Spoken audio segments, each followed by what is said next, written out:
Yung mga boss, ating basahin to. Hello, Manay Leni. Sa harip na sisihin si FPRRD sa talamak na sa syudad mo, magtrabaho ka. Hindi makuha ang war against sa pawalis-walis na kalsada na nakatsinelas. From retired Brigadier General Orlando De Leon. So palpal dito si Mayor Leni Robredo ng Naga City mga boss. Dahil noong nakaraang isang araw ay naglabas siya sa social media ng kanyang samahan ng loob tungkol nga dito sa talamak na itong cook na sa kanyang lugar dito sa Naga City. Siya yung mayor dyan mga boss.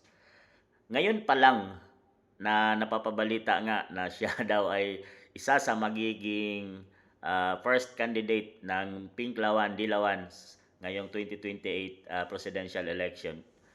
Kung ngayon pa lang na isang mayor ka dyan sa Naga City ay hindi mo masugpo itong laganap at talamak na itong pinagbabawal na gamot sa iyong lugar. Ay paano na kaya kung ikaw ay maupo bilang presidente ng Pilipinas?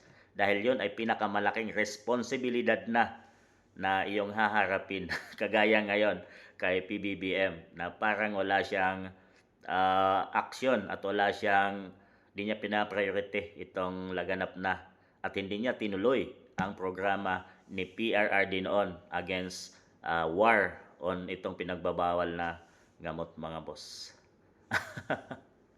Kung ngayon mahina ka, ano pa kaya kung ikaw ang presidente na? Bakit naman nung si Mayor Rodrigo Roa Duterte nung siya ay namumuno pa lang sa Davao City, mayor pa lang, hindi pa siya naging presidente mga boss, ay sinugpo niya itong talamak na paggamit ng mga illegal na yan doon sa kanyang lugar.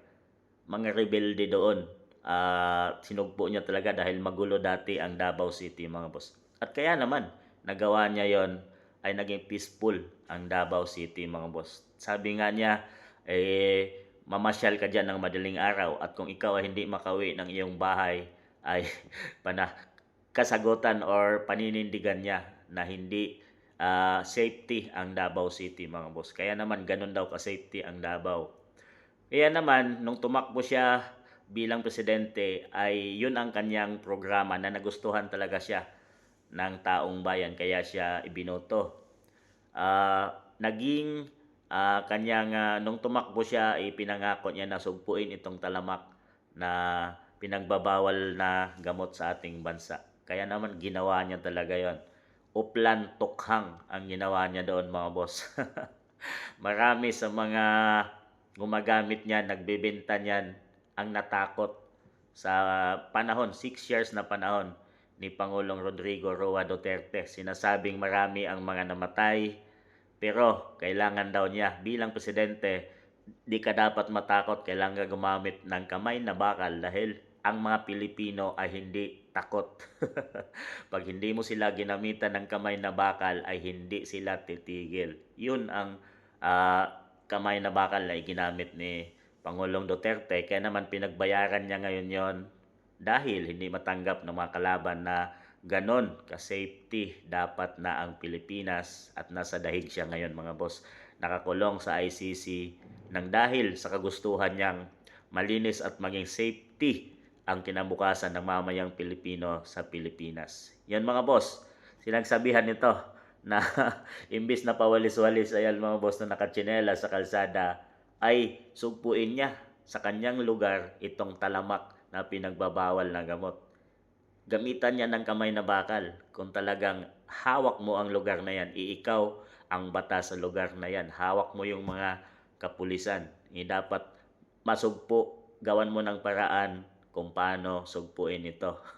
Hindi yung sinisisi niya sa dating administrasyon kay FPRRD na dahil sa uplantokhang lalong lumaganap daw ang pinagbabawal na gamot na yan. At lalo na doon sa kanyang lugar sa Naga City sa Bicol mga boss. Kung mahina ka ngayon, ano pa kaya kung magiging presidente ka ng Pilipinas, ilalong big timer na ang haharapin mga taong gumagamit niya, nagbebenta niyan doon sa pinakamataas na posisyon ng ating bansa. So wala ka sigurong karapatan na magiging leader ng ating bansa. Ano sa tingin niyo mga boss?